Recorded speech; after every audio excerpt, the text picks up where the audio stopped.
Hello everyone, कैसे हो आप लोग। मेरा नाम प्रियांशु गुप्ता है। Welcome to Priyanshu vlogs YouTube channel. तो आज जो है तारीख है 17 जनवरी आई गेस 2025।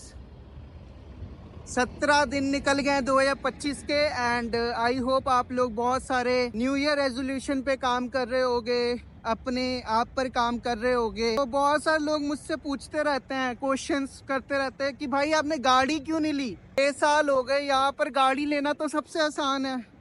जना खना बंदा 1 साल 2 साल की स्टडी करता है, फिर उसके बाद वो गाड़ी बाय कर लेता है।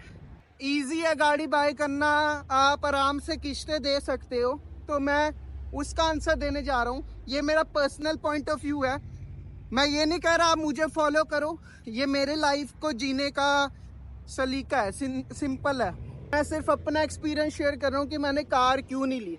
तो सबसे पहली चीज़ मैं आपको ये बताना चाहता हूँ कि कार लेना एक ज़रूरत हो भी सकती है। टोटली डिपेंड करता है आप कौन से एरिया में रह रहे हो। फॉर एग्जांपल मैं जीटीए एरिया में रह रहा हूँ। यहाँ पे ना टीटीसी जो बस है वो 24/7 कई एरियाज में चलती है। जहाँ पर टीटीसी बस चलती है हर 15 मिनट में नई बस आ जाती है, दूसरी बस आ जाती है। तो ट्रैवलिंग का कोई पंगा नहीं पड़ता है। लेकिन कुछ बेवकूफ़ यहाँ पे ऐसे हैं, फुटपाथ पे गाड़ी चला देते हैं ब्रैम्पटन के अंदर। अकल उकल होती नहीं। कई गाड़ी वाले ऐसे भी होते हैं जिनको लाइसेंस मिल जाता है, बट अकल है नहीं इन लोगों को, ढेले भर की।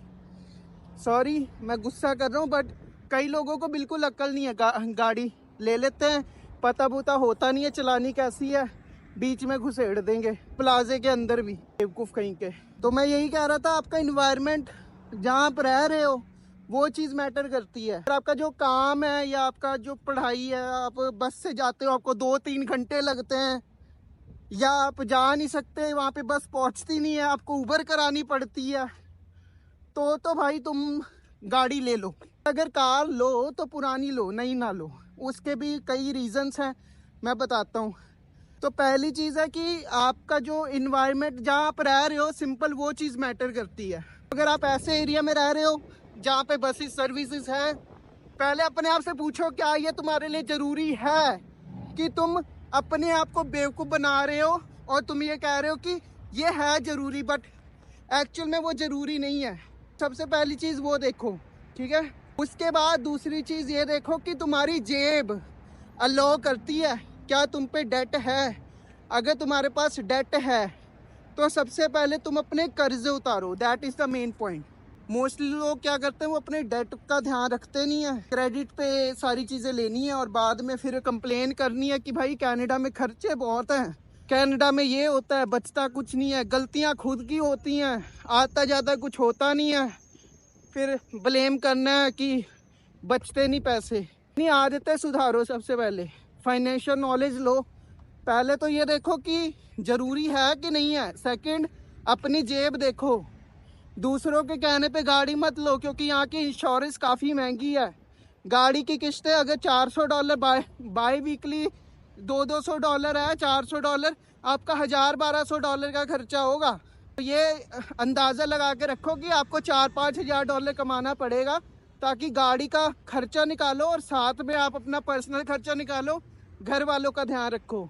ये नहीं कह रहा कि गाड़ी ना लो, मैं ये कह रहा हूँ कि लो, बट अपनी जेब भी देखो। मुझे ज़रूरत नहीं पड़ी तो मैंने नहीं ली। इसका आंसर सुपर सिंपल है।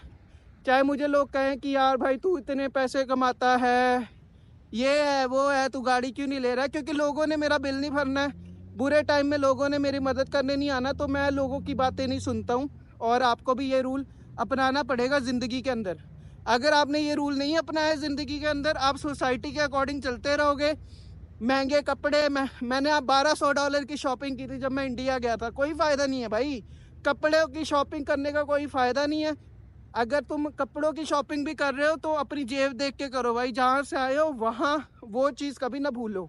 लग्जरियस लाइफ के चक्कर में, दिखावे की दुनिया में अगर आप ऐसे दिखावा कर रहे हो ना, तो आप अपने आप को ही बेवकूफ़ बना रहे हो, आप किसी और को बेवकूफ़ नहीं बना रहे। क्योंकि आप वही डेट ट्रैप में फंसते रहोगे, लोग आपकी तारीफ़ करते रहेंगे। वो फेक इज्जत, झूठी इज्जत कमाने के लिए तुम लोग महंगी महंगी चीज़ें ले लोगे।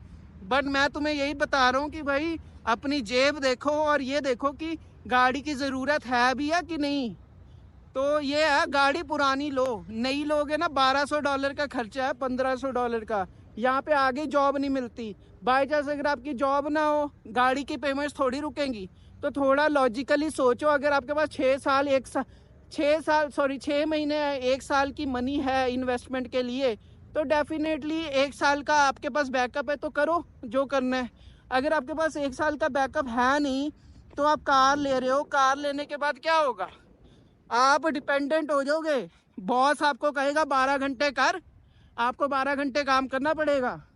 आप बीमार होगे तब भी काम पे जाना पड़ेगा, नहीं जाओगे पेमेंट मिस होगी, क्रेडिट हिस्ट्री खराब होगी।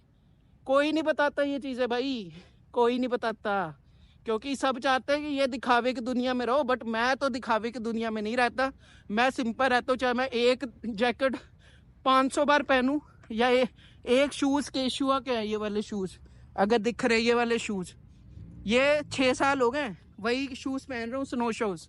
लेने को तो मैं ले लूँ भाई, सेल लगी होती है, बट मैंने नहीं खर्चने पैसे, वो मेरी पर्सनल चॉइस है। तो ये है मेरा जवाब उन लोगों को जो लोग कहते हैं कि भाई गाड़ी क्यों नहीं ले रहे हो। नहीं लेनी भाई, मेरी पर्सनल चॉइस है। आपने लेनी है तो ये चीज़ों का ध्यान रखना। तो wish you all the very best, अपना ख्याल रखना, बाय बाय, टेक केयर।